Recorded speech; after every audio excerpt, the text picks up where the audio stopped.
전국적으로 아동 친화도시 인증을 받는 지자체들이 늘고 있습니다.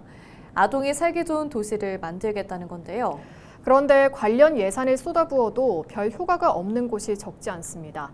장흥군과 강진군 사례를 장혜원 기자가 취재했습니다.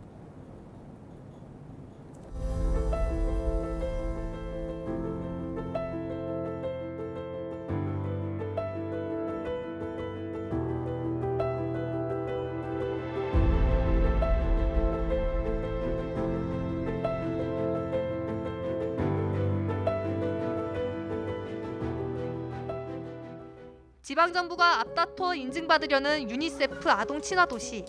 인증받으려면 18세 미만의 모든 아동들이 생존권과 보호권, 발달권과 참여권 등 4대 아동 기본 권리를 보장받아야 합니다. 지금까지 226개의 기초지자체 중 98개가 인정받았습니다. 아이 키우기 좋은 도시라는 이미지를 만들어 결국 인구를 늘리기 위해서입니다. 전남의 경우 순천과 여수, 화순 등 모두 7개 지자체가 아동 친화도시로 선정됐습니다. 특히 장흥군은 지난 2020년 전남 농어촌 지역 최초로 인증받았습니다. 장흥군 최초 2020년도에 그 아동들에게 편성된 예산도 지금 2020년도에 비해서 한 2배가량 예산이 이렇게 증되었고요. 그리고 인증 기간인 4년이 지나자 재인증을 목표로 해마다 예산을 늘려 관련 정책을 펼치고 있습니다. 지난 2020년 497억 원에 그쳤던 아동 친화 예산은 해마다 오르더니 올해는 1,117억 원의 예산이 책정됐습니다. 하지만 아동 인구는 오히려 꾸준히 줄고 있는 게 현실.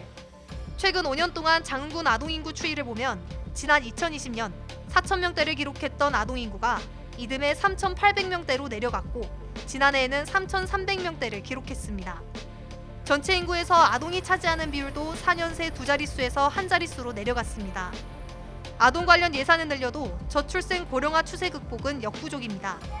아동 친화 관련 예산이 대부분 현금성 지원에 그치고 있고 기반시설 확충에는 거의 투입되지 않고 있습니다.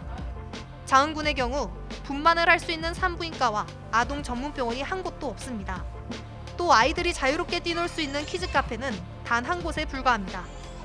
어린이집마저 사라져가고 있습니다.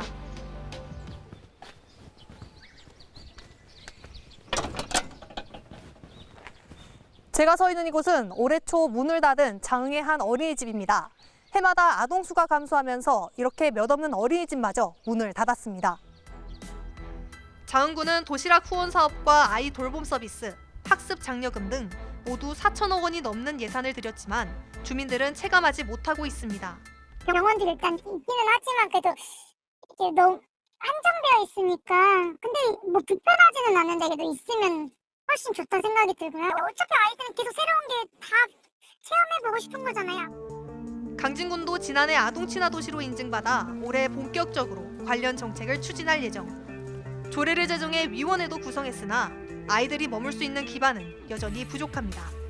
기본적인 거는 제일 필요한 건 돌봄, 그리고 놀이, 교육 관련인데요. 이와 관련해서 인프라가 많이 부족해요. 그래서 지금 현재 돌봄이나 놀이 쪽으로는 육아지원센터를 운영을 하고 있고요. 전문가들은 열악한 농촌 지역의 경우 지역 특성과 주민 요구가 반영된 정책이 시행돼야 한다고 조언합니다. 계획서나 이런 것들을 보면 지역색이 뭔가 이렇게 좀 특색이 드러나는 게 아니라 그냥 여기서도 볼 수 있고 저기서도 볼 수 있는 그런 프로그램들이 주로 많이 보여지잖아요. 아마 외형적인 것들을 그냥 겉으로 보이는 건물을 만들고 뭐 이런 것들 위주로 예산들을 지역의 아동과 부모들이 실제로 원하는 것이 무엇인지 수요를 파악하고 장기적 안목에서 관련 기반 시설의 예산을 우선 투입하는 것이 중요하다는 지적입니다. 헬로티비 뉴스 장혜원입니다.